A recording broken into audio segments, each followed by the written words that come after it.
Start చేసి first నా scale వచ్చేసి 8,800.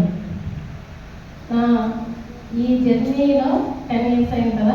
ఇప్పుడు నా స్కేల్ వచ్చేసి 33,000. 10 yearsకి 33,000 అయింది. ఇంకా మిగతా టీఏలు డిఏలు కలిసి కూడా 52,000 వస్తుంది. కానీ మా సారు 4 months అయింది జాయిన్ అయ్యి. ఫస్ట్ ఇన్కమ్ వచ్చేసి 189. ఇప్పుడు లాస్ట్ చెక్ వచ్చేసి 9,200.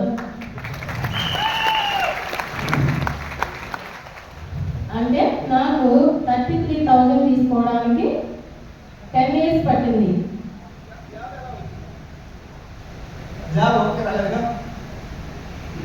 నా స్టడీ వచ్చేసి సార్ ఇంటర్మీడియట్ ఫెయిల్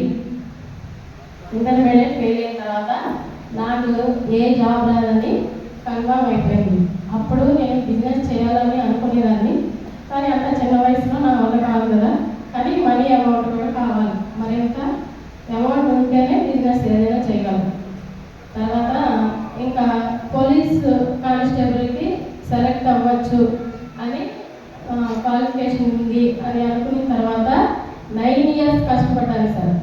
9 years అంటే ఇంటర్మీడియట్ ఫెయిల్ అంటే నాకు అంత స్టడీ లేదు కాబట్టి 9 years కష్టపడి ఈ కానిస్టేబుల్ జాబ్ క్వాలిఫై అయ్యాను. అయిన తర్వాత 10 years అయింది. సో మేము వెస్టేజ్లో రావడానికి కారణం మా హెల్త్ గురించేనండి. నాకు గ్యాస్ ట్రబుల్ ఉండే. గ్యాస్ ట్రబుల్కి ఈ యొక్క ఆయిల్ అంటే మన రైస్ బ్రాన్ ఆయిల్ తర్వాత అలోవెరా ఈ 2 వాడుకున్న తర్వాత 22 daysలో నాకు గ్యాస్ ట్రబుల్ అనేది పోయింది. ఈ వయసులోనే ఈ గ్యాస్ ట్రబుల్ రావడానికి కారణం జాబ్ చేయడానికి ఒక 20 days అట్లా వెళ్తే ఇంటికి వచ్చేదాన్ని కాదండి. తెలుసు ఈ కానిస్టేబుల్ చేసేవాళ్ళు పోలీసు ఉద్యోగం చేసేవాళ్ళు అందరికీ తెలిసిందే. కాబట్టి ఆ టైంలో నాకు ఈ గ్యాస్ ట్రబుల్ అయిపోయింది. ఇంక ఇది ఎలా తగ్గించుకోవాలో తెలియక కొంచెం న్యాచురల్గా ఉండేదానికి నా కూరగాయలు నేనే పండించుకుంటూ అట్లా తింటా ఉండేదాన్ని. అయినా కూడా గ్యాస్ ట్రబుల్ అనేది కంట్రోల్లోకి రాలేదు. ఓన్లీ వేస్టేజ్ ప్రోడక్ట్ వల్లే నాకు గ్యాస్ ట్రబుల్ పోయింది.